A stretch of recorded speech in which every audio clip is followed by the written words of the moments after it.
All right, guys, it is March 28th, 2022, Monday afternoon. All right, this is Slav Oriana's MMA show. I'm your host, Slav Oriana, brought to you by Four Corner Sports. All right, guys, so UFC Columbus is officially in the books. I know I didn't do a show for UFC London, but if I have time, I'll be able to get through that, okay? But we had the main event with Curtis Blaydes versus Chris Daukaus, co-main event, Alexa Grasso versus Joanne Wood. All right, and there's a couple of fights I want to talk about. Kai Kara France, right, versus Askar Askarov. We also had the fight of Jennifer Maia versus Manon Fior. That was a good fight as well. And I mean, what's it called? I'll just say, like, the Matt Brown fight, great fight. I rewatched it a couple of times. Definitely felt like Brian Barberena did win. Okay, we also had a couple of fights with that were great. The Neil Magny versus Max Griffin fight. That was another good fight, but those are fights I'm not going to be talking about. Okay, so we're going to start off with the main event. The main event: Curtis Blaydes versus Chris Daukaus. Now, Curtis Blaydes. He was famous last year for being put to sleep by Derrick Lewis back in February of 2021. Now, whenever you hear Curtis Blaydes, you always thinking, all right, good heavyweight, just can't get past the top 5, the top 3 best heavyweights in the world. All right, yes, he hasn't faced Stipe Miocic. I'm sorry. He's lost to Derrick Lewis, but Derrick Lewis did lose the title to Avasi. All right, he's lost twice to Francis Ngannou. So if you understand that Curtis Blaydes, he's only lost to guys that hit hard and can just knock you out with just one punch, which are Ngannou versus Derrick Lewis. So, guys, if you were betting your money on Chris Daukaus, then I'm sorry, you just ended up forfeiting money because Chris Daukaus, to me, he's a blown-up light heavyweight. I'm sorry, he's a blown-up light heavyweight. I personally do feel that Darcus should be fighting at 205 as opposed to heavyweight because he is relatively a smaller heavyweight.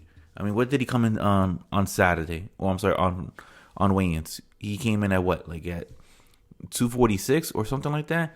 He is not a heavyweight, in my opinion. I think if Chris Daukaus wants to have a very lengthy career, all right, and he wants to start, fighting for championships, look, light heavyweight is as shallow as it gets, all right? I can name a couple of other divisions, but light heavyweight, you have Glover Teixeira, who is supposed to be fighting in June against Yuri Prochazka in Singapore. That's what they're saying is going to be the location for that light heavyweight bout. And then after that, what do you have? You were supposed to have Jan Blachowicz versus Alexander Rakic. Dominic Reyes is in the factor too. Magomed Ankalaev, Anthony Smith. I mean, it's not that crazy of a division where Chris Daukaus, he's already shot up to what? Inside the top 10, in heavyweight. If he actually took the time to try to, lose the weight properly, go to the PI, all right, I certainly do feel that Chris Daukaus could be a very competitive, maybe even a top 5, top 3 light heavyweight. I just think heavyweight for him is just a bad situation, all right? We saw how he ended up getting manhandled and dominated by Derrick Lewis. I mean, Derrick Lewis does that to anybody. I mean, we saw what he did to Curtis Blaydes. Curtis Blaydes going on Saturday night in front of a sold-out arena and the Nationwide Arena in Columbus, Ohio. Curtis Blaydes, he's a wrestler at heart. Not once he even thought about shooting for a takedown. Can you imagine how crazy that is? In every Curtis Blaydes fight you probably have seen, okay? What does he do? He will strike with you for a little bit, and then he'll make sure that his opponents are against the cage, shoot for a takedown, and then take you down, all right? He never even thought about once going for a takedown in this fight. And inside 17 seconds into the second round, after he ended up winning round 1 using just pure striking whatsoever with Chris Daukaus, and Chris Daukaus is the lighter, is the quicker, the more shiftier fighter as opposed to Curtis Blaydes. Blaydes won round 1 and then just put Darcus out like a nightlight. Okay. Curtis Blaydes, I didn't expect that for him to happen. I'm very happy he ended up doing that because I think with Curtis Blaydes, it's just bad timing. Like I was just insinuating before, losing to Derrick Lewis. All right, more often than not, I do feel that Blaydes could defeat Derrick Lewis. All right, but it was just an uppercut. As he was shooting for a takedown, it was gonna put him to sleep. Blaydes said it in an interview earlier today that Derrick Lewis is the hardest hitting fighter he's ever faced because he was shooting for a takedown, right? And next thing you know, he wakes up in an ambulance truck, wondering where the hell is he at. All right, he's fought in Ngannou, he's fought Mark Hunt, all heavy punchers. Okay, he says Derrick Lewis is the hardest hitting puncher that he's ever faced before. Now that was just bad timing on the Derrick Lewis fight. He's lost to Ngannou twice. He's only lost to those two fighters. He only has 3 losses in his record, which is pretty incredible, let alone itself. What will be next for Curtis Blaydes? Guys, I don't know because he's in a very weird situation. You got the John Jones factor. You got the Stipe Miocic factor, all right? The UFC is going to want to push for Jones versus Stipe for an interim title belt, okay? With Francis out, right? He's going to be out for 9 months trying to recover from that knee surgery, okay? Who knows if he even returns back to the UFC? Because remember, played into a factor. The contract also runs out in 9 months as well. So Francis has also stated that he wants to go into boxing. He says that he would re-sign with the UFC if the UFC gives him the ability to box, outside of the promotion. All right, guys, if you know me, I really hate that. The whole Conor McGregor stuff, I don't think it's going to happen ever again. That's the one thing I didn't like about Conor McGregor is that he ended up opening up Pandora's box, and now everybody and their mother is going to want to box who's an MMA fighter just because they saw how much money Conor was able to generate. All right, you got Kamaru Usman and his BS on wanting to fight Canelo Alvarez. All right, there's no way Canelo Alvarez would toy around like how Floyd Mayweather did against Conor McGregor. Canelo Alvarez, he's a Mexican-born fighter. He has pride. He will try to take Kamaru Usman out inside the first 2 minutes. Okay, but getting back to Curtis Blaydes, I don't know what's going to be next for him. To be honest, I think the most logical fight that's set out for him, he's just most likely going to have to beat up on guys that will be coming up until they can sort something out. Unless Curtis Blaydes is willing to take a huge pay cut, unfortunately, to try to get an interim title belt. That way he can maneuver himself into a unification bout against Francis if he does decide to return back. Okay, that's the only way that I see him getting an interim title belt. Okay, because Stipe, he's going to want his money. You already know what John Jones is going to want. He's going to want his money too. Okay, Tai Tuivasa is a possibility there because he's just a fan favorite and he just draws. I mean, you saw what he ended up doing with that Derrick Lewis fight, when he had that fight against Greg Hardy.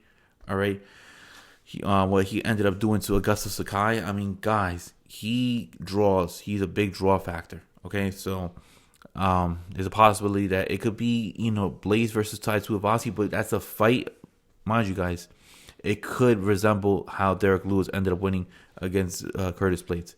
Tai Tuivasa, he hits hard. He could put you to sleep. He put Derrick Lewis out in February. So that's just play that into a factor.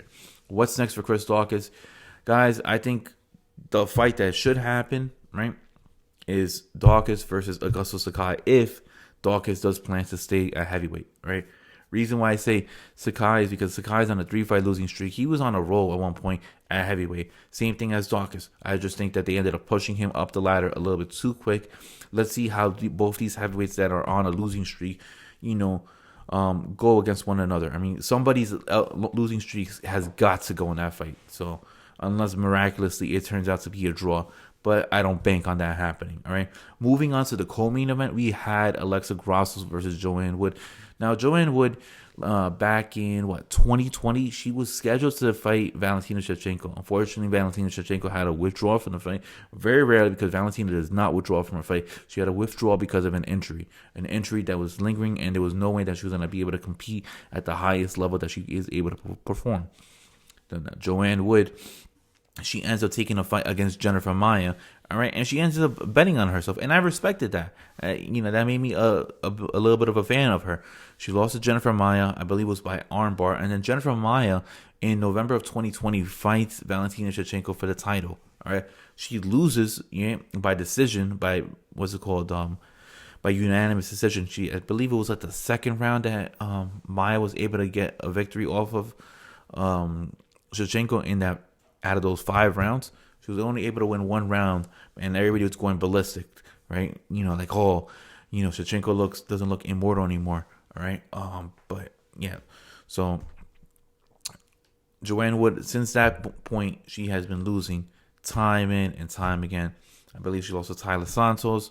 She's lost to a plethora of flyweight contenders, right? And now she faced Alexa Grasso. Now I love this matchup going in just because.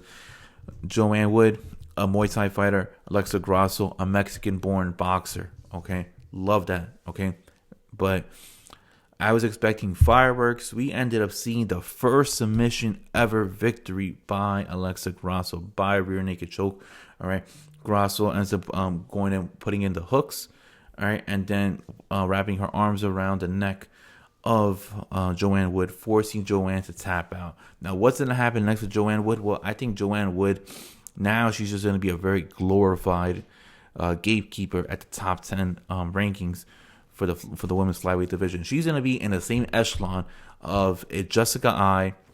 She's going to be in the same echelon of, well, not echelon of Jillian Robertson, because I feel like Jillian Robertson is a gatekeeper to get you into the top 15, okay? But she's going to be in the same echelon of Jessica Ai at this point. Where Jessica Ai at one point, just actually like 2-3 years ago, Jessica Ai was ranked number 1. Now she's already went all the way back. Now to rank 10. And Jessica Ai, she's in a fight, what's it called, Casey O'Neill. All right. So I can see that definitely happening. Personally, I would like to see what Joanne Wood has left as she faces, I would love her to face Macy Barber. I know Macy Barber's going to fight Montana De La Rosa. If Macy Barber gets past Montana De La Rosa, then you could put her against a name like Joanne Wood, and then you could see where she is at. Whether Joanne Wood is able to compete with these young females, or is Macy Barber going to be able to get a big name under her resume? Okay. Alexa Grasso, what's next for her? Well, she's also in a weird spot too, because Tyler Santos and Valentina Shevchenko is going to be happening on that June card in Singapore. You can have Alexa Grasso fight Caitlin Chookagian. I think Caitlin Chookagian is going to be fighting Amanda Ribas at flyweight. I think Amanda Ribas is making her debut in the flyweight division, if I'm not mistaken. I don't know if she's staying there currently or if it's just for one fight, but I would like to see that. You go Alexa Grasso versus Caitlin Chookagian. Do I think that Grosso has the ability of just sitting out and getting a title shot? I think so, because Valentina wants fresh new blood. I don't think Caitlin Chookagian is going to get a title shot anytime soon. So I think the ability is going to be either sit out for a title shot and hope everything goes for the best, that Valentina defeats Tyler Santos, or fight Caitlin Chookagian, so you're not wasting more time and you could just climb up the ladder and just solidify yourself as the number 1 contender. So those are those 2 options over there. But I really like Alexa Grasso. She has been doing extremely well since she's moved up from strawweight to flyweight. I think it was the best move that she has made for herself. I think she could flourish. Fortunately, I just don't see that there's an avenue for her to defeat Valentina Shevchenko, because in order to defeat somebody of Valentina Shevchenko's ilk, you have to be great at everything. And Grosso, she's not that great on the ground. Right? She's just not. And then we had a flyweight bout in the men's division. Kai Kara France versus Askar Askarov. Yes, that was a great fight. I love what I saw in that fight. Okay, you had Kai Kara France just recently in December knock out Cody Garbrandt when he made his flyweight debut. We haven't seen Askar Askarov fight in over a year. I know he had some type of an injury. He was trying to come back from it, but he ended up coming back and fighting on this UFC Columbus card. Overall good fight. I'm sorry. Yes, it was a good card as well too. Good fight. Askarov was really trying to utilize his takedowns, but Kai Kara France, the the takedown defense that this guy has, whatever they're doing at City Kickboxing, they're doing something right over there. Okay, I know that camp is led by Eugene Berriman, who is the head coach of Israel Adesanya.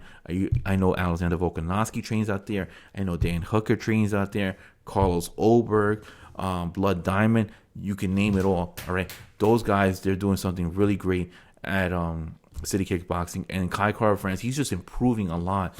All right, since he had lost to, what was it, Brandon Royval, Raw Dog. Since he had lost to Royval, okay, he has been doing great, in my opinion. He has been doing phenomenal. Kai Kara-France is right now.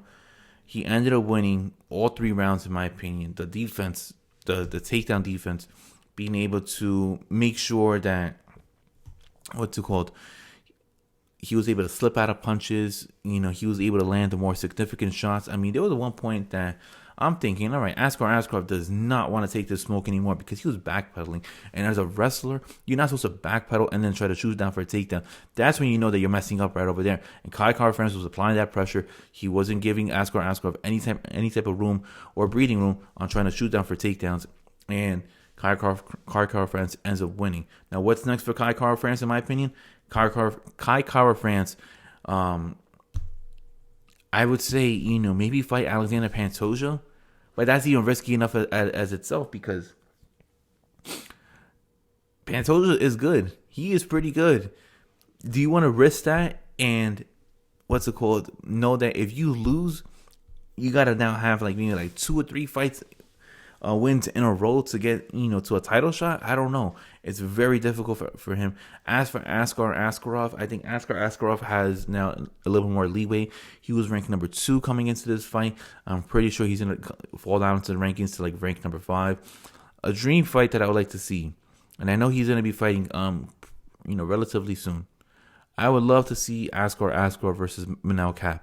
That is a fight that just screams fireworks over there. I know some people have recommended Askar Askarov versus Muhammad Makhachev, but I don't want to see that matchup right now because I think Muhammad Makhachev, he should be fighting, fighters to climb up the ladder, all right? And I want to see Muhammad Makhachev fight Sam Elliott. That's a fight I want to see.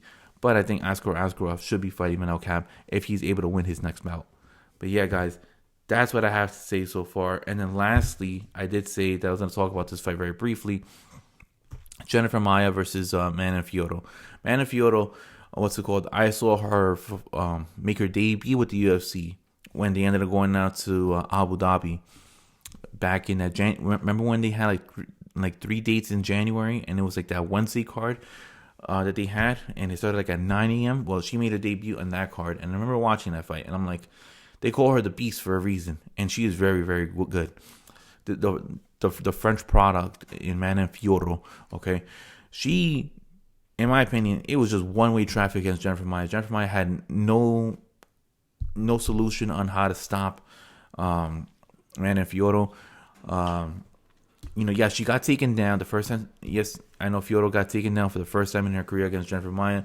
But Maia, just took too many punches, just took too many hits, and it just didn't have enough answers to stopping the onslaught that is Manon Fiorot. Okay, what's next for Manon Fiorot? I'm very high on this lady over here. I think that she has the potential of challenging for a title. Okay, she was ranked number 13 coming into this fight. I think personally, I think that you could give her Cynthia Calvillo, but would that be too dangerous of a fight for Cynthia Calvillo? Because look, Cynthia Calvillo at one point, she, said no mas. That was it. Is that a fight that you would like to see? Because me personally, I would, but I don't know if Cynthia Calvillo would be able to handle the onslaught that is Manon Fiorot. A kickboxer at heart, punches hard, always throws 1-2 combinations. It might be too much for Cynthia Calvillo, in my opinion, but it's just something to think of. As for Jennifer Maia, she's gonna have to fall back into the totem pole and see what's next for her. Possibly a Miranda Maverick, possibly an Erin Blanchfield, something of that ilk. I just see that those are 2 ladies right there that fit, to fighting Jennifer Maia. But these ladies that were ranked in the top 5 just about a year, if not 2 years ago. They're slowly going down the rankings in the flyweight division. Flyweight division is pretty deep right now. You got King Casey O'Neill. You got Manny Fiorito. Okay. You have Alexa Grasso climbing up the ladder. You have Macy Barber, Miranda Maverick, Erin Blanchfield. Those are 6 ladies right there that I just mentioned that weren't even ranked, if not fighting for the promotion, less than 2 years ago. And now those 6 ladies are climbing up the promotion. Guys, the women's flyweight division is getting real. It is getting serious, and it's getting fun to watch.